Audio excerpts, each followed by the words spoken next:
President Trump has joined Texas Attorney General Ken Paxton's lawsuit in the U.S. Supreme Court.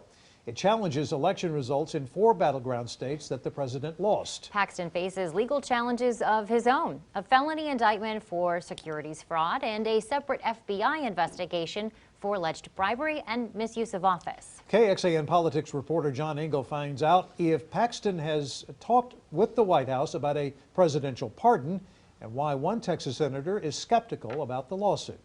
How can anybody trust those elections for now or ever? Texas Attorney General Ken Paxton, a loyal ally of President Trump, was indicted 5 years ago on felony securities fraud charges. And in October, several former aides to Paxton accused him of bribery and misusing his office to benefit a wealthy Austin donor.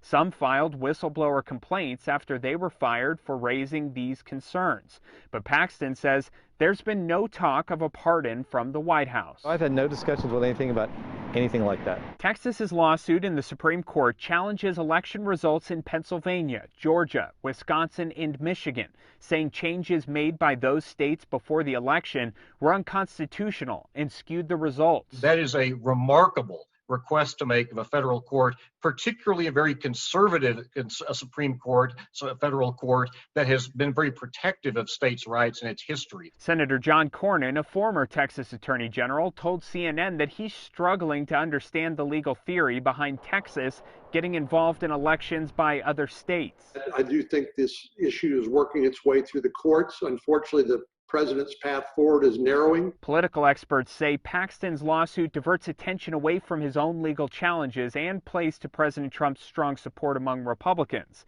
but that it comes at a cost. When you're pursuing politics to the detriment of institutions, I think it raises important questions, and particularly when it seems profoundly self-interested. John Engel, KXAN News.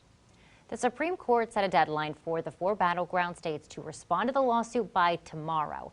Paxton wants the Supreme Court to delay another deadline, December 14th, which is when state electors report election results and when it'll be sealed for Joe Biden.